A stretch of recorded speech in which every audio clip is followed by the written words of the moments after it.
ఒక సాఫ్ట్వేర్ భార్యాభర్తలు ఇద్దరు ప్రేమించి పెళ్లి చేసుకున్నారు. పెళ్ళైన 3వ రోజు నైట్ డిన్నర్ పెట్టుకున్నారు స్పెషల్గా.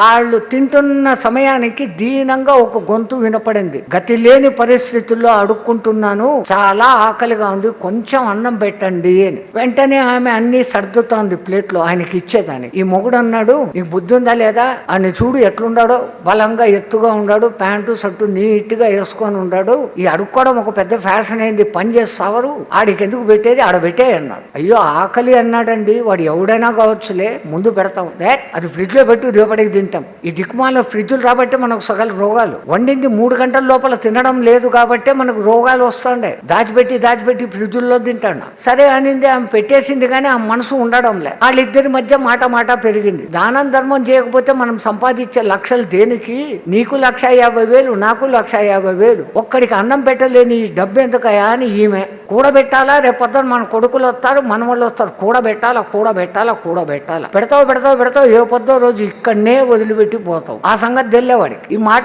పెరిగిపోయింది. పొద్దున్నే లేచాక ఇద్దరు విడాకులు తీసుకున్నారు.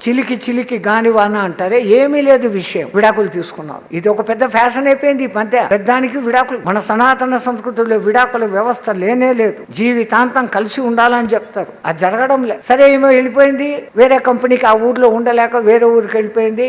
ఇంకా పెద్ద ఉద్యోగం, 2 లక్షల ఉద్యోగంలో చేరింది. 6 నెలలు హ్యాపీగా గడిచినాయి. 6 నెలలు అయినాక ఆ కంపెనీకి సీఈఓగా ఒకడు వచ్చాడు, యంగ్ మ్యాన్. ఆమెకు ఈమెకు ఇద్దరి మధ్య కొంచెం అనుబంధం కలిసింది. ఆమె తన గురించి చెప్పింది, నాకు ఇంతకు ముందే పెళ్ళైంది, ఆ మొగుడు సరైన బుద్ధి లేనోడు కాదు, డబ్బులు ఉండేగాని దానా ధర్మాలు చేయడు, డబ్బులు ఉండేగాని పూజా పునస్కారాలు చేయడు, కనీసం వాడి కోసం వాడు బాగుండేదానికి వాడు కనుక్కునే ధ్యానం కూడా చేయడు. ఆ 3 రోజుల్లోనే వాడి బతుకు తెలిసిపోయింది, విడాకులు ఇచ్చాను అనింది. మళ్ళీ ఏం చేస్తావు అంటే, నిన్ను పెళ్లి చేసుకుంటాను అనింది. ఓకే, నాకు కూడా ఇష్టం అన్నాడు. ఇద్దరు పెళ్లి చేసుకున్నారు. వాళ్ళు కూడా 3వ దినం భోజనం చేస్తా అంటే మళ్ళీ దీనంగా ఒక గొంతు వినపడింది, అమ్మా చాలా ఆకలి అవుతుంది, అన్నం పెట్టండి అని. ఆ మొగుడు అన్నాడు, మనం కావాలంటే మళ్ళా వండుకొని తినొచ్చు, ఈ వేడి పదార్థాలు అన్ని నీది నాది కలిపి పెట్టు, వాడు ఎంత ఆకలిగా ఉన్నాడో మన ఇద్దరిది కలిపి తిని వాడు తృప్తిగా ఉంటాడు అన్నాడు. ఆమె అనుకునింది, ఆహా ఆ మొగుడుగాడు అట్లా, ఈ మొగుడుగాడు ఇట్లా అని మొత్తంగా ప్లేట్ తీసుకొని పోయి బయటికి పోయింది. ఆయనకి ఏసి లోపలికి వచ్చి లబ్బమని ఏడుస్తా కూర్చుంది. అదెందుకు ఏడుస్తాండావు అంటే,